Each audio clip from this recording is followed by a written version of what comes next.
Hello, this is Heather Hoffman, and I have a card to share with you today using the July 2021 Kit of the Month.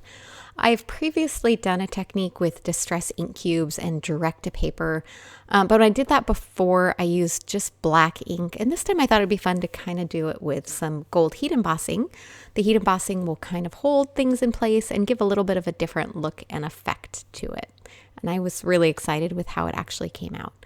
So you can see there I have a panel of watercolor paper. This is just Strathmore cold press watercolor paper. Whatever your favorite will work just fine. I like the texture of this, though. It's fairly easy to stamp on.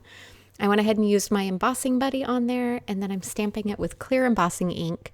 I'm using my MISTI so that I can stamp multiple times. I actually ended up stamping a total of 3, just because the texture of the watercolor paper does make it a little harder to be positive you're getting a perfect impression. And since the ink is clear, I just figure I'd rather do it too many times than not enough and risk that. All right, since I've got that stamped well, I'm going to go ahead and put some gold embossing powder on here, covering the image nice and solid. And as you can see, it's stamped nice and clear, and I got a great impression.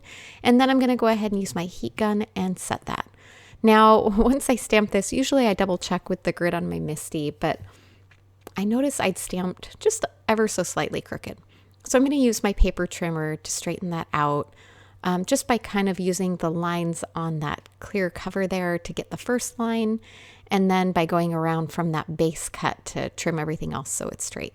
So even if you stamp crooked, you could also use a rectangle die to trim that down. All right, now I've got my distress ink colors out and a spray bottle just of water. And all I'm going to do is just use these cubes. I kind of like to use the corner. Don't press too hard. You don't want to deform your ink pads there, but I'm using it just to carefully apply a little bit of color. And you'll notice I'm not filling the whole area, because once I mist this with water, it's going to spread and the ink's going to bleed, and it's going to fill in and color this entire image.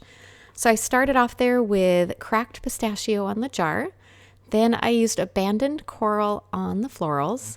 I'm going to use twisted citron to kind of hit the leaves, especially on those. I'm really not worrying about staying in the lines. I'm just kind of going over the areas where the leaves are, or where I want to add a little bit of greenery in the background.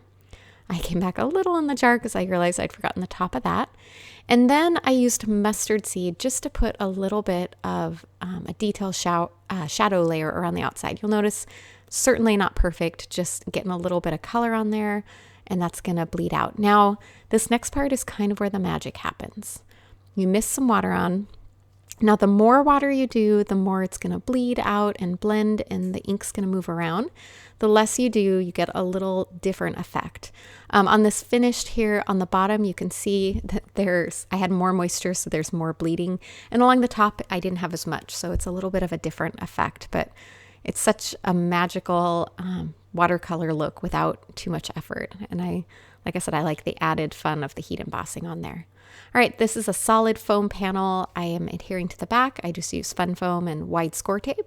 And then in advance off camera, I went ahead and heat embossed a sentiment from this kit, that Miss You sentiment. I heat embossed it in gold on black cardstock.